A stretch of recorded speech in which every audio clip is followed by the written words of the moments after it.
Eu queria que vocês fixassem uma frase na cabeça de vocês. Essa aqui é: conte para Jesus, conte com Jesus. É uma frase muito simples para você poder entender a mensagem que a gente vai tentar trazer para vocês hoje. Conte para Jesus e conte com Jesus. Eu sei que muitas pessoas têm familiares, têm amigos, falam assim: aquele meu irmão é meu confidente, aquele meu amigo, ele é uma pessoa muito próxima, eu posso falar tudo para ele. Se você tem uma pessoa assim, você valorize essa pessoa. Se você tem uma pessoa que você pode chegar lá e contar para ela, e contar com ela, acredite, você é uma pessoa abençoada, você tem realmente um amigo de verdade, você tem assim uma pessoa que te ama de verdade. Então, você pode imaginar, então, pastor, eu não preciso nem de Jesus, não é verdade?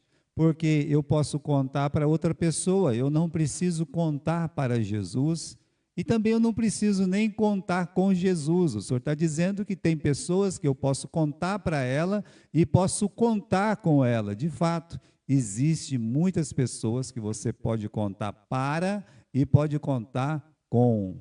Mas eu trago um caso para vocês, esse caso é bíblico. Vamos pegar, por exemplo, a Maria, a Marta e o Lázaro. O que acontece? Os três irmãos, eles têm amigos, eles têm vizinhos e eles têm Jesus. De repente, aquela família tão abençoada é cercada por um problema. Qual o problema? O Lázaro fica muito doente. E o que essa família faz? Ela vai lá e conta para quem? Conta para Jesus. As irmãs dizem assim: olha, vai falar lá para Jesus que o amigo que ele tanto ama está doente. Então elas estão dando esse primeiro passo, ou seja, tudo elas contam para Jesus. Mas poderia ter contado para um amigo, para um vizinho, para uma pessoa bem próxima, para um parente, para um pai, podia ter contado. Talvez contaram também, mas aí vem a segunda parte. Se tivesse contado para um vizinho, para um amigo, para alguém, o que esse amigo e esse vizinho, ou esse parente, ou essa pessoa tão próxima, poderia fazer pelas duas? Ou seja, não, você pode contar comigo, olha, eu sei que eu posso contar com você, mas nesse caso, infelizmente, você não pode fazer nada. Vocês estão entendendo? Por mais que a pessoa seja boa para você e você possa contar com ela, vai chegar um momento que ela não vai poder te ajudar. E aqui está a Marta e a Maria, elas contam para Jesus. E aí, passa 4 dias, na verdade ele morre. Parece que Jesus não deu atenção nenhuma. Eles contam para Jesus, mas será que eles não podem contar com Jesus? E depois de 4 dias, quem que aparece lá na casa? Jesus. Senhor, se tu estivesse aqui, o meu irmão não tinha morrido. Então é como se talvez dizendo: será que eu posso mesmo contar com o Senhor? Que nós contamos para o Senhor e o Senhor demorou tanto, né? E ele acabou morrendo. Meus irmãos, quando você conta para Jesus, você tem que aprender a contar com Ele também. E aprender a contar com Jesus é contar que Ele vai fazer o melhor. E o melhor que Ele faz, às vezes não é do nosso jeito. As duas podiam contar com Jesus? Podiam. E Jesus não atendeu? Atendeu. O irmão foi ressuscitado. Ou seja, nem tudo sai exatamente do jeito que nós planejamos. Mas uma coisa é certa, as duas contaram para Jesus e elas contaram com Jesus. Então a história dessas bodas de Caná nos ensina isso. Nos ensina que nós podemos contar tudo para Jesus. E nós podemos contar com Jesus. Vamos começar aqui, né, no capítulo 2, no versículo 1, diz que está tendo festa aí. Tudo começou, meus irmãos, numa festa bem pertinho da onde o nosso Senhor Jesus, ele vivia. Para você ter uma ideia, quando Jesus chamou os primeiros 5 discípulos, alguns eram de Cafarnaum, outro era de Betsaida e outro era de Caná. Bem, Cafarnaum e Betsaida fica à beira do mar da Galileia. Caná, já não, Caná fica nas montanhas, numa cidade bem pertinho dela, chamada Nazaré. Ah, mas Jesus não morava em Nazaré, por isso. Jesus, ele está indo lá para Caná, está indo já com seus discípulos, o que mostra para nós aqui, né, que o primeiro milagre que vai acontecer, o capítulo 2, versículo 11, fala que tudo começou aí. Então, nós cremos na palavra de Deus, esse é o primeiro milagre público do nosso Senhor Jesus, mas onde é que ele realizou esse milagre público? Onde ele se fez conhecido em sua glória? Vamos pensar, poderia ter ido para Jerusalém, feito um milagre perto de um governador, como aqueles que estavam lá para servir o faraó, fazendo milagre perto de gente grande, coisas desse tipo, não. Ele não começou o ministério dele dessa forma, não. Ele começou o ministério dele, onde eu e você sempre devemos executar o nosso. E se não começamos assim, deveríamos repensar e dar um jeito de que o nosso ministério, ele vai ir no mesmo encontro do de Jesus. Qual que é? É o ministério que é executado com as pessoas que nos cercam, nossos pais, nossos filhos, nossos familiares, nossos amigos. Está tendo uma festa de casamento. A palavra de Deus diz que Maria foi convidada, no versículo 2, que Jesus também foi convidado e foi junto com os seus discípulos. Olha, irmãos, quando vai ter um casamento, eu não sei o de vocês, mas o meu casamento com a Valéria, quando a gente vai fazer uma lista de convidados, nós convidamos quem? Nós convidamos pessoas próximas, pessoas amigas, pessoas que estão ali convivendo, que nos conhecem.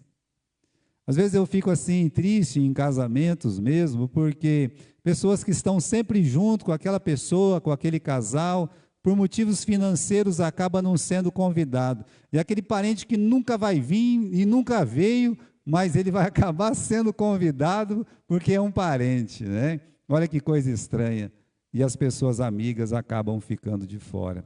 Veja, queridos irmãos, para aquela família convidar Jesus, é porque Jesus e a mãe dele, eles eram muito próximos, para nos ensinar que o nosso ministério não começa na vila do lado, o nosso ministério não começa na cidade vizinha, nosso ministério não começa no meio de pessoas que nós nunca vimos. O ministério consagrado, ele começa em casa, ele começa junto com os seus conhecidos, junto com as pessoas que estão sempre com ele, como acontece aqui na vida de Jesus. Não é interessante que Caná é uma cidade que fica entre 5 e 10 quilômetros de distância de Nazaré. Eram muito próximas as cidades, as famílias se conheciam. Olha, é mais longe ir daqui no Morumbi do que ir de Nazaré para Caná. Então, aquelas pessoas eram conhecidas, mostrando para nós que Jesus começa o seu ministério, faz o seu milagre no meio de pessoas que ele conhece, que convivia com ele. Agora, convide Jesus para a sua festa. Convide. Aqui é uma festa de casamento. Mas aprenda isso, seja a festinha que for, pode ser uma festinha lá de aniversário, pode ser uma festa que vai dar porque eu quero dar uma festa mesmo, porque eu sou meio festeiro, eu vou fazer uma festa. Já imaginou se você for fazer uma lista e o primeiro nome que você vai pôr? Quem que eu vou convidar primeiro, né? Você coloque lá aquela palavra com 5 letrinhas, né? Aquele nome de 5 letrinhas maravilhoso, Jesus. Fala assim, olha, o primeiro convidado vai ser Jesus. Não, isso aí você nem precisa falar, ele vai estar lá mesmo. Não, né? É como um amigo, é como um parente, eles vão estar se eu fizer o quê? Se eu convidar. Então, Senhor Jesus, eu sei, né, que algumas outras festas eu não fiz isso, mas agora eu quero que o Senhor saiba que o Senhor é o primeiro nome da minha lista, é o Senhor, está aqui, é o Senhor Jesus. O Senhor vai ser o primeiro a ser convidado. Sabe por quê? Porque não tem verdadeira felicidade sem Jesus, porque Jesus, ele é o portador da alegria. Onde Jesus está, tem a verdadeira alegria. Estava dizendo lá em Pompeia, não é uma alegria atemporal, né? Não é uma alegria circunstancial, né? Veja, citei o exemplo, vamos dizer que eu saio daqui, né? Vamos dizer lá, não vamos dizer eu não, né? Vamos pegar o Luquinha. Luquinha vai montar na moto dele e de repente, o que acontece? Ele acha um bolo de dinheiro, R$ 1.000.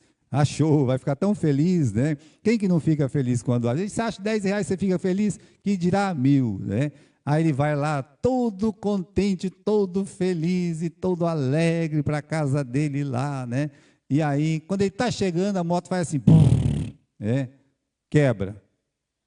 Aí ele vai lá falar, ô mãe, fez um barulho estranho aqui na minha moto, mãe.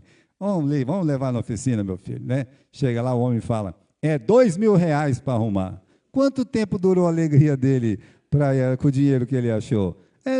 Quase que nenhuma, tadinho. Para você ver que a alegria do mundo, ela dura muito pouco. Jesus é o portador da alegria. Não esqueça de sempre convidar o Senhor Jesus para tudo que você for fazer. Tá bem, meus irmãos? Mas aí a festa começou e surgiu um problema, correto? Qual que é o problema? Vamos aqui no capítulo 2, tudo está feliz, acho que alguém estava tocando uma sanfona lá, alguma coisa, né? Uma cítara, e aí no versículo 3 diz que faltando vinho, a mãe de Jesus lhe disse, não tem vinho, eles não têm vinho. Olha, problemas aparecem nos lugares e também nas circunstâncias, em ocasiões que sejam mais consagradas ou abençoadas, como é o casamento. Não vamos esquecer isso. O casamento mal começou, eles assim, estão todos felizes lá, o noivo com a noiva, aquele momento alegre, né? Está todo mundo tão feliz e já tem um problema no casamento. Já pensou? Mal casado, eles já têm um problema, porque era a obrigação do noivo ter o vinho, né? E aí vamos dizer que chega lá a noiva falar, o pessoal está reclamando, você não comprou vinho, né? Ele disse, eu comprei, mas acabou, né? E aí já vai ter a primeira briga do casal, nem casaram, já estão brigando, mas que irresponsável, que onde já se viu, convidei toda a minha família, está ali, não tem um pingo de vinho para a minha família, né? Não é assim que acontece? Ou será que é só nossas famílias aqui, é minha? As coisas acontecem assim, irmãos, mesmo casamento, olha, o abençoado e feliz matrimônio, ele não está isento de dores e de tristezas, tá? Não imagine que a sua vida cristã ou a sua igreja vai estar imune de problemas, de dores, de frustrações. Nunca esqueça isso. Então, sempre vai surgir um problema. Agora, lembre-se do seguinte, né? Quando surge um problema, também aparece a oportunidade de Deus agir. Sempre que tem um problema, aparece uma oportunidade de Deus para agir. Estava comentando com os meninos hoje de manhã. O José desceu para o Egito, sofreu um pouco. Quando ele estava sofrendo, ele queria ir embora. Aí, quando ele virou primeiro-ministro, né, o grão-vizir, o vice-rei, ele queria ir embora. Ele nem escreveu para o pai dele, e nem para a família. Depois que a família veio e os irmãos foram escolhidos para serem oficiais do faraó, algum deles voltou para Canaã? Eles poderiam ter voltado para Canaã? Poderiam. Algum voltou? Não voltou, sabe por quê? Porque a vida estava muito, muito boa. Quando a vida está boa, as pessoas se esquecem de quem? Se esquecem de Deus. Mas quando tem um problema, é a oportunidade para Deus agir. É por isso que você tem que aprender a honrar Deus quando as coisas estão boas, abençoadas. Honrar a Deus em todas as áreas da sua vida, emocional, física, financeira. Você honre a Deus, porque às vezes Deus permita que venha um problema, sabe para quê? Para você clamar a Ele. Mas aí mudou o faraó, está lembrado que a Bíblia diz isso? Mudou o faraó, e quando mudou o faraó, começou o quê? Os problemas. Começou os problemas, as pessoas começaram a fazer o quê? A clamar a Deus. Ou seja, vida boa, ninguém clamou a Deus, esqueceu de Deus. Veio os problemas, Senhor, tenha misericórdia, olha o que está acontecendo aqui, estamos sofrendo, está vendo só? Não haveria, meus irmãos, não haveria as 10 pragas, não haveria a abertura do Mar Vermelho, não haveria o maná, não haveria a pedra jorrando água, se não fosse a fome, se não fosse a sede, se não fosse a opressão, se não tivesse problema, não teria Deus agido tão poderosamente. Nos faz lembrar o capítulo 9 de João, quando Jesus passa com os apóstolos, eles dizem: Senhor, quem que pecou para que este nascesse cego? Foi ele? Foi os pais dele? Aí Jesus disse: nem ele pecou, nem os pais pecaram, mas ele nasceu cego para que se manifestasse o quê?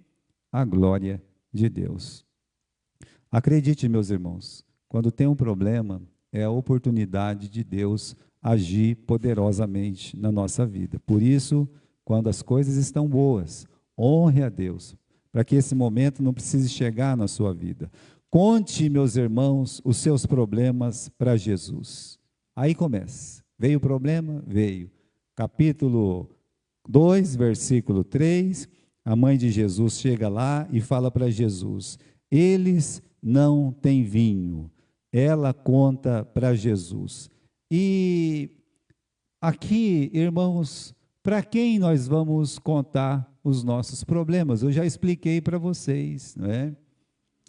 Tem aquele caso na Bíblia que aquela mulher está chorando: ô rei, me acorde, olha, morreu o filho dessa mulher ontem, cozinhou e o pessoal se alimentou, e agora, olha, estava naquela situação que eles estavam comendo os próprios filhos. E o rei lá de baixo disse: da onde que eu posso te acudir, minha filha? Da eira ou do lagar? O rei era o homem mais importante, o homem mais rico, o homem mais poderoso, é a única pessoa que realmente ela podia pedir e fazer alguma coisa. E ele disse: eu não posso te ajudar. Olha aqui, é um exemplo maravilhoso, tão simples esse de Caná da Galileia. Eles têm um problema, a mãe de Jesus vem e ensina todos nós, Maria ensina todos nós: você tem um problema, o que você tem que fazer? Conte para Jesus. Não importa qual problema que é. Uma coisinha tão simples, né? Faltou vinho, é desagradável. Ia causar um caos lá, ia causar uma briga de casal, sei lá o que ia acontecer, né? Uma desavença. Então, conte o seu problema para Jesus, conte para Ele, né? Tem esse texto, meus irmãos, no livro de Salmos 142. Eu gostaria que você abrisse a sua Bíblia, você fixar a sua mente nesse versículo, que ele é muito importante. Porque se chegar esse momento na sua vida um dia, você pode ter esse versículo decorado na sua cabeça. Olha o que o salmista está dizendo. Ele está dizendo: eu olhei para a minha direita e eu não vi ninguém. Bem, a direita é onde fica o advogado, a direita, por isso que Jesus está à direita de Deus Pai para te defender. Mas aqui na terra ele disse: eu olhei para a minha direita, puxa vida, podia estar a esposa dele, podia estar um filho dele, podia estar um amigo dele, podia estar até o seu pai, não sei. Ele olhou para a direita e ele está dizendo: eu não vi ninguém que se importa comigo, perdido está para mim o refúgio, e ninguém se preocupa com a minha alma. ele olhou e disse: olha, eu estou numa situação que ninguém quer me ajudar, eu não posso contar com ninguém. É por isso que no versículo seguinte ele fala o quê? Senhor, o Senhor é o meu refúgio. Conte para Jesus. Pode ser que chegue um dia que você fique assim. Você pode contar com homens. Por que você não conta primeiro para Jesus? Conte para Jesus, porque quando você conta para Ele, Ele vai ficar sabendo do seu problema, né? E a palavra de Deus diz que Ele está ali para nos socorrer. Então você está triste, né? Está faltando alguma coisa? Precisa tomar uma decisão? Fale com Ele primeiro, porque Ele sempre nos ouve. Jesus sempre nos ouve. Esse é o primeiro passo. Conte para Jesus, tá? E aí, meus irmãos, Jesus dá uma resposta dura para Maria. Ele fala aqui no versículo 4: mulher, o que eu tenho contigo? Ainda não é chegada a minha hora. Deixa eu dizer, irmãos, tem muitas pessoas que pedem milagres e sinais para Maria. Mas se ela pudesse mesmo fazer sinais e milagres, por que ela mesmo não ajudou e fez um milagre ali para aquele casal, para aquela família? Precisava ela contar para Jesus se ela é milagreira? Agora, Maria nunca quis ser milagreira e ela nunca quis tomar o lugar de Jesus, que foi até reconhecido, né, semana retrasada, pela Igreja Católica, que ela não é corredentora. E é muito importante essa declaração da Igreja Católica, que pode trazer muitas pessoas para Jesus. Agora, veja que ela, meus irmãos, está lá, ouvindo uma palavra que é dura, né? Jesus olha para ela e fala: o que eu tenho contigo, mulher? Ainda não é chegado a minha hora. Agora, será que Jesus se desliga aqui de Maria? Se desliga sim, meus irmãos. Mas não do jeito que muitas pessoas até falam, né? Olha, ele não quis mais saber da sua mãe. Não, de jeito nenhum. Uma das últimas coisas que ele fez na vida dele foi entregar a mãe dele aos cuidados do discípulo que era o mais jovem, que era o João, porque o João ia viver mais, né?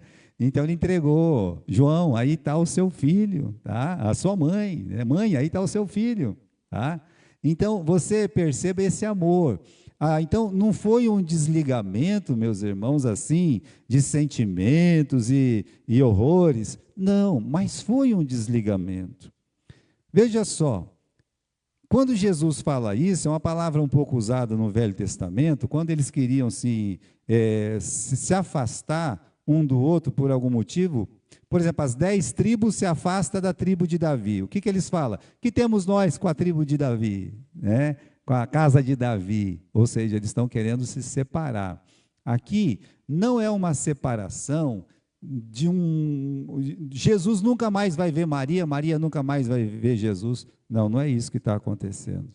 O que está acontecendo é que chegou a hora de inverter os papéis. O capítulo 2 do livro de Lucas diz que Jesus, até os 30 anos, ele foi um menino, foi um jovem, foi um homem submisso aos seus pais. A palavra de Deus diz isso. Ele, como filho, exercendo o papel de filho: filhos, obedecei vossos pais no Senhor. Agora os papéis estão se invertendo. Ela não vai mais ter o papel de mãe para ele, ainda que no coração dela sempre ela seria a mãe dele. Estou falando de papéis. Então o papel dela agora é outro, e o dele também. Agora ele assume o papel de Messias, de Salvador. Sendo ele o Messias, o Salvador, o papel dela muda de mãe para discípula. Aliás, ela foi a primeira discípula de Jesus. Quando Jesus nem tinha nascido ainda e ela estava esperando Jesus, grávida, ela cantou. Ela disse: a minha alma engrandece ao Senhor, o meu espírito se alegra em Deus, o meu Salvador. Ela é a primeira pessoa que chama Cristo de Salvador dela. Naquele momento, ele agora com 30 anos, ele olha para ela e fala isso, e ela entende perfeitamente a mudança, a inversão dos papéis. Ela não se ofende, ela não se entristece, ela está bem com isso. Sabe por quê? Porque ela nunca teve problema com isso. Maria nunca teve problema de ser discípula de Jesus. Era aquele momento esperado, daquela mulher olhar e ver o seu Salvador na frente dela, como ela podia ver agora completamente. Então, ela aqui, meus irmãos, há o desligamento sim, agora ele está ali para fazer a vontade do Pai e não da sua mãe. Pastor, mas pode isso? Pode. Um dia ele estava lá em Cafarnaum, fazendo alguns milagres, a casa estava cheia, os pessoal não deixava Jesus nem comer, nem nada, Jesus estava muito cansado, ela e os outros irmãos de Jesus foram lá dentro para tirar ele, falar assim, ele está louco, não, ele vai morrer aí, coitado, né? Aí ele falou, né, chamou a atenção deles, né? Então, se dependesse de Maria, tinha tirado ele, né? Vendo ele sofrer, tinha tirado ele até da cruz, mas ele tinha que fazer a vontade de quem? Do Pai e não de Maria. Então, desligou, os papéis agora são outros. Agora, irmãos, ela vai nos ensinar outra coisa. Ela nos ensina a contar para Jesus, agora ela nos ensina a contar com Jesus. Como eu disse, com a palavra dura daquela, muitas mulheres iam ficar chorando, ai, meu filho me maltratou. Ela não. Primeiro, ela toma uma atitude maravilhosa, que é a atitude de humildade. Jesus fala isso para ela escuta, e no versículo 5 aí do capítulo 2, ela diz assim, disse Maria aos serventes, fazei tudo o que ele vos disser. Então, ela mostra primeiro humildade, e depois ela mostra o quê? Uma plena confiança no seu Salvador. Ela olha para os serventes e diz assim, vocês vão obedecer, vocês vão fazer tudo que ele falar para vocês. O que é isso? É uma confiança plena que Jesus, ele vai fazer alguma coisa. Ela está contando com Jesus. Jesus já tinha feito algum milagre até aquele dia? Já tinha? Não. Mas então como é que ela sabe que ele podia fazer alguma coisa? Porque ela agora olha para ele como Salvador, olha para ele como Messias. Olhando para ele como Salvador, não é só o Salvador da cruz, olhava para ele como Salvador, mas um Salvador dos meus problemas também. Se eu, ela dizia Maria, né? Maria dizia assim, se eu estou com um problema, eu tenho que contar para ele. Se eu tenho um problema, eu tenho que contar com ele, para ele resolver o problema. Mas o que ela estava esperando ele fazer? Bem, ela talvez nem imaginava aquelas talhas de água cheia e coisa e tal, mas ela foi falar com as pessoas que estavam servindo vinho, os serventes. Digo, olha, o que ele falar vocês obedecem, porque ele vai ajudar. Meus irmãos, você tem essa confiança em Jesus em relação aos seus problemas? O que Jesus pode fazer? O que ela podia imaginar que Jesus podia fazer? Sendo que ela nunca viu Jesus fazer nenhum milagre. Mas ela nos ensina a confiar plenamente que ele tem alguma solução, que ele vai resolver o problema. Eu só tenho que contar para ele e contar com ele, confiar nele. Ele vai fazer alguma coisa. Meus irmãos, ele sempre faz. Talvez se cada irmão pudesse dar um testemunho um dia desse assunto, fala uma coisa que você precisou e Cristo te ajudou, que Jesus, eu tenho certeza, irmãos, que cada irmão subiria aqui e teria uma linda história para contar de uma obra de Jesus na sua vida, para fortalecer essa palavra, conte para Jesus e conte com Jesus. Então, ela está confiando. E olha a palavra dela aqui no versículo 5, né? Vamos atentar para o conselho de Maria aqui. Fazei tudo o que ele disser, né? Agora, obedecer tudo, será que nós vamos conseguir obedecer tudo? Por que eu digo isso? Porque fazer tudo que Jesus Cristo disse, não é muito fácil não. Alguém pode dizer, Tem tanta coisa, né, pastor? Tem, ó, por exemplo, siga-me. Tem pessoas que aqui no primeiro passo já não obedecem. Quando Jesus fala para a pessoa, vem e me segue. Aquele menino que chegou em Jesus, tão rico, né? Senhor, né? O que eu preciso fazer para ir para o céu, para ganhar a eternidade? Eu quero morar no céu. Aí Jesus olhou para ele e disse, vai, vende tudo que tens e me segue. E aí? Ele saiu de que jeito? Triste. Então ele já foi reprovado no primeiro passo, né? Então, fazei tudo o que ele vos disser, siga a Cristo, amem uns aos outros, ele falou isso também, amem uns aos outros, lavai os pés uns, porque eu posso amar só de palavra, lave os pés uns dos outros, não andeis ansiosos por coisa alguma, ele disse isso, vai trabalhar hoje na minha vinha, ele disse isso, ide por todo o mundo, pregai o evangelho. Então, repare que atente para essa palavra de Maria, fazei tudo o que ele vos disser. Então, será que vamos conseguir? A questão não é se nós vamos conseguir, mas se nós queremos. Se nós realmente queremos obedecer a palavra de Deus. Você sabe que o Esaú, o pai dele, falou assim, vai buscar uma caça para mim. Olha, meus irmãos, ele saiu que nem um foguete e trouxe a caça. Atrasado, mas trouxe. Né? Só que em alguns outros assuntos, ele não obedecia o pai dele.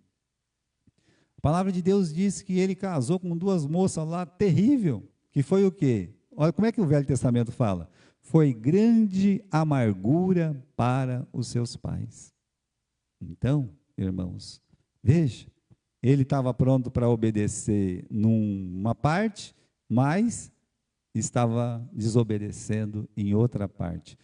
E Maria nos ensina uma coisa muito importante: fazei tudo quanto ele vos disser. Então, conte com Jesus, mas esperando assim, né? Que ele vai dizer para você o que você tem que fazer.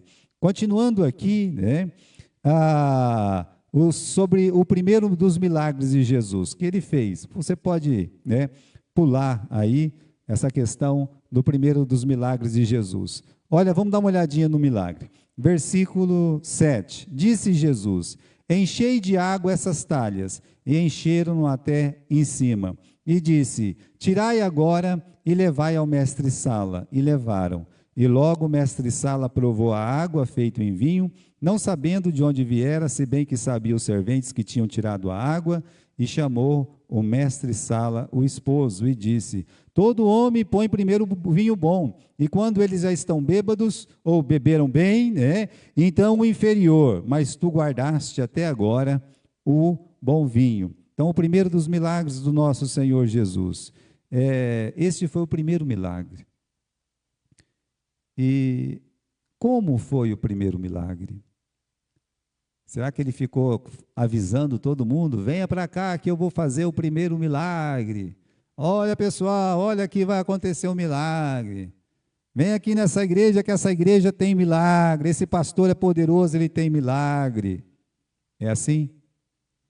Meus irmãos, Jesus, ele nem falou que ia fazer um milagre. Ele só provou a obediência dos serventes e disse, enche aquelas talhas de água, e encheram até a boca, sem nada assim. E aí, o que nós fazemos com essa água aqui? Leva para o servente. Leva para o servente, não. Leva para o mestre-sala lá. E aí eles pegaram aquelas talhas e levaram lá para o mestre-sala. Ele pegou, abriu, colocou ali, era vinho, do melhor que ele já tinha bebido na sua vida. Milagre maravilhoso. Só que é um milagre sem pompa, sem ostentação, apenas a sua mãe e os seus servos sabiam o que ele tinha feito. O versículo diz aí, o mestre-sala não sabia, se bem que o sabiam os serventes. Os serventes sabiam. Maria também sabia que era obra de Jesus. Mas e o mestre-sala? Quem que ele foi agradecer depois que ele estava lá bebendo daquele vinho tão precioso. Quem que ele foi agradecer? Ele foi lá agradecer Jesus? É isso que a palavra de Deus está dizendo? Veja no versículo 10, quem ele foi agradecer. Ele foi atrás de quem? Do esposo. Não está escrito esposo aí? Então quer dizer que ele não foi agradecer quem fez o milagre. Ele poderia ter ido lá, não é? Falar assim: Jesus, que milagre maravilhoso, que coisa abençoada, o Senhor é Deus verdadeiro mesmo. Não, meus irmãos, o mestre Sala chama o esposo e diz: olha, todo mundo serve o vinho bom primeiro, mas você deixou o bom por último, né? E todo feliz lá. Mas Jesus, que tinha feito o milagre, ele não foi reconhecido ali, para mostrar, irmãos, que sem pompa, sem ostentação, e aí esse milagre inaugura uma sequência de tantos outros milagres. Olha, aqui ele está num lugar tão legal, num casamento, com amigos, com a família, todo mundo sorrindo, festa, né? O primeiro milagre foi no meio de festas, casamento. Bom, meus irmãos, todo mundo está bonito, não é verdade? Limpinho, você vai no caminho, eu não sei, tem gente que se transforma completamente, vai para o casamento, olha, fica assim, sabe? Você não acredita que é a mesma pessoa, você não dá nada. Fala assim: não é possível, é a pessoa mesmo, né? É a pessoa. Mas por quê? Porque casamento é assim, é o melhor do melhor para o melhor e pronto, as pessoas fazem isso. Esse foi o ambiente do primeiro milagre. Ele vai sair daquela casa, ele vai começar a andar pelos caminhos e vai começar a aparecer na frente dele um cego, um surdo, um paralítico, um leproso. Não é isso que vai acontecer no ministério dele? Ele vai encontrar muita dor, muita tristeza, muita angústia durante os outros milagres, até ele chegar na cruz. O primeiro foi nessa festa toda, mas os outros, meus irmãos, uma coisa é igual, do primeiro até o último milagre. Ele sempre realizou os milagres para suprir a necessidade das pessoas. Para ele, ele não fazia milagre. Podia descer da cruz, podia ter feito pedras transformar em pão, mas ele nunca fez isso. Mas quando tinha alguém com fome perto dele, ele fez o quê? A multiplicação dos pães. Então, ele sempre supriu a necessidade dos outros. E qual é o motivo do primeiro e dos demais milagres, né? Vamos ver aí no versículo 11. Tem dois motivos que eu encontro no versículo 11. O primeiro motivo é que foi para mostrar a sua glória. Não esqueça disso, irmãos. Qualquer coisa maravilhosa que Deus fizer na sua vida, não é para a sua glória. É para a glória de quem? É para a glória dele. Como dizia o irmão Félix, Deus sempre faz o que dá mais glória para ele. E assim, quando as coisas não saírem do jeito que você planejou, ainda Deus vai ser o quê? Ele vai ser glorificado. Está escrito aí no versículo 11. Assim, Jesus iniciou seus primeiros sinais em Caná da Galileia e manifestou a sua glória. Quantos discípulos ele tinha mesmo até aí? 5 discípulos. E o que diz o final do versículo 11? Que muitos creram, os seus discípulos creram. Mas já não tinha crido 3 dias antes? Não entregaram a vida para Jesus um pouquinho antes? Não está falando de salvação aí. Não é esse tipo de crença. O que está falando é que eles aprenderam a crer no sentido que eles podiam contar com Jesus. Naquele momento eles aprenderam isso. Olha, nós podemos contar tudo para Jesus e nós podemos contar sempre com Jesus. Conte com Jesus. Terceiro, meus irmãos, é que onde Jesus Cristo chega, a tristeza é transformada no quê? Em alegria. Jesus, ele transforma uma vida ruim numa vida boa. Ele transforma, meus irmãos, aquele ambiente ruim de um lar, quando Cristo chega, aquele ambiente vai se transformar num bom ambiente. Uma vida devastada por vícios, por drogas, por muitas coisas, Cristo entrando naquela vida, aquela vida é plenamente transformada. Veja, o primeiro milagre dele é o que mesmo? Transformação. É o milagre que ele realiza até hoje. Ele tem realizado esse milagre. Transformação. Transformação de vidas, principalmente. De uma pessoa que está sem esperança, triste na vida, encontra Jesus. A alegria que essa pessoa passa a ter. A família espiritual que ela ganha por estar na igreja junto com os irmãos. É uma vida transformada. O milagre dele não parou. O primeiro milagre dele acontece todos os dias, em todos os lugares, porque sempre tem alguém levantando a mão e entregando a sua vida para Jesus. Eu quero terminar falando dessa questão aqui, desse vinho, né? Que o bom vinho, né, e o seu lugar na vida cristã, porque o mestre Sala falou com tanta alegria lá, né? Você, como é que é? Todos, né? Todos servem primeiro o bom vinho, e aí quando beberam bastante, vira aquela porcaria, né? Põe aquele ruim lá, que eles não estão nem sentindo mais. Isso aqui é uma ilustração do que o mundo oferece e do que Deus oferece. O mundo é assim.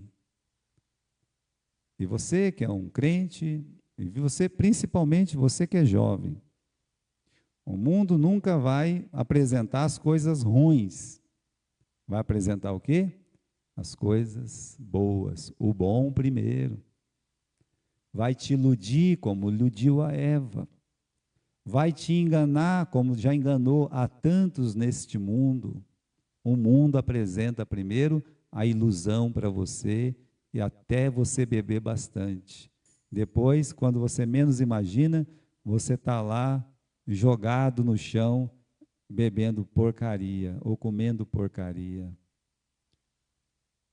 E não é profecia, mas essa palavra do mestre Sala vem falar que, olha, todos oferecem primeiro o bom vinho, depois que bebe bastante, o pior, mas você deixou o melhor por último. A vida cristã, meus irmãos, é uma alegria que ela não diminui quando você está servindo a Deus.